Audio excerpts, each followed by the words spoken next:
We're still keeping our focus on the killings in Benue State and across the country, as a matter of fact. And to help us do that is Mr. Chigozie Ubani. He's a fellow Institute of Security in Nigeria. I want to thank you so much indeed for coming on the show at this time. Thank you for having me. Let's just pull it from where the governor of Nasarawa State left it. And he says that he's debunked that allegation that those herders are being hosted in Nasarawa State. And if you have to look at the developments up to this time, when Benue State enacted that anti-open grazing law on November 1, Nasarawa State said, no, we're not going to go that way. And what do you make of this? Because it seems to suggest that if there is a law in place in Benue State, that gives other states within that region, makes them a safe haven for the herdsmen to find themselves. Yeah. What do you make of it? Yes, it simply shows that there is no peer review mechanism within the governors.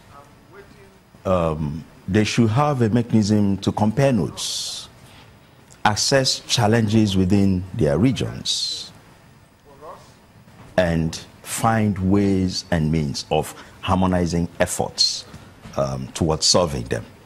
So the governor of Benue is challenged now. It is alleged that Nasarawa is safe haven, and then Nasarawa the next day is debunking such assertions. Simple. There is lack of coordination. They don't share intelligence. They are seeing things differently without realizing the fact that what is affecting the hen today will affect the gander tomorrow. So we need to look beyond these men. There is the need for the Nigerian government, through the intelligence agencies, do a proper profiling of these crimes. There is no doubting the fact that these are criminals. Clear, these are criminals. It is also not wrong to dub them terrorists, because if you look at the simple definition of terrorism, the idea is to create fear in the people, in this case, people of Benue. So it wouldn't be wrong to call them terrorists and deal with them as such. But beyond that, there is the need to do a proper profiling. Who own these cattle? How connected are these people to governments?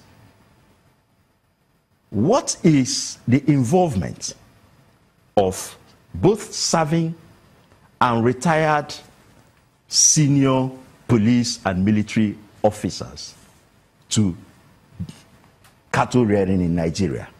Why is it difficult for the police to act except the president orders the Inspector General of Police or whoever is the chief to relocate? But is it as simple as that? Why has it been difficult all these years? Is it? I'm sorry, let me just butt in. Yes, is it as simple as that? Because the governor of Benue State says, quote, we know the killers. That's right. And they are in Away local government area of Nasarawa State. Why don't you move in there? No. You see, when he says so, that is, he's speaking based on information available to him. It is up to the security agencies to process that. It's information. They need to process it into actionable intelligence. The governor of Nasarawa says these are refugees or internally displaced people. So there is the need to process that information. It is also possible that the criminals have taken advantage of the internal displacement to move in to stay with these internally displaced people. So there is the need to process that information, extract actionable intelligence before you move in. It's not as good as just rushing into the place and start arresting or harassing people, there is the need to process that information. But what I was trying to put to you is this. Profiling of this crime is necessary at this time. To know who and who has interest in cattle rearing. Somebody has huge interest. Somebody is beginning to see the cow as much more valuable than human life. Is that the case? Yes. Someone cannot condone loss of his business investment. And in my view, I repeat, hiring mercenaries to do maximum harm. You think they're mercenaries? These are mercenaries. Let me tell you, a cattle rearer is a local tourist, a pastoral realist, moves from one place to another. He doesn't do much harm. Though brave, courageous, can act like a hunter with his dagger, bow. He's not an aggressor. But the IGP shares a different view from yours. He says that this is a communal clash. What is communal? Something between people living either in the same or outside the community. So that's not the issue. We are dealing with semantics here. You still believe that these are mercenaries? Mercenaries who are hired to do maximum damage. The ordinary herdsman, moving cattle, is moving cattle belonging to some other people, not his.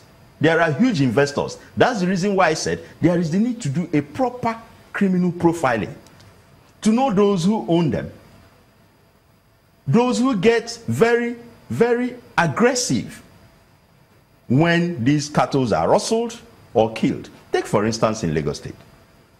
There are cars all over for sale. Huge investments.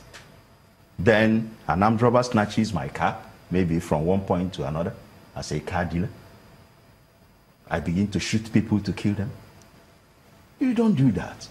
What do? I report to the law enforcement. First hand, the police. My car was snatched at Abanikoro, and the police will move in to investigate. I might be lucky over a period of time, the car will be recovered. There are several recovered vehicles in Lagos State, waiting for their owners to come and pick them up. So what has happened to us here is that there is a primitive way of doing business, and then an inhuman, because what we see here is not people of Benue State being murdered. Humanity is being murdered. We are losing our humanity. Somebody is valuing the cow, or some people are valuing the cow much more than human lives are valued. And the moment that continues to happen, people will begin to lose interest in the union.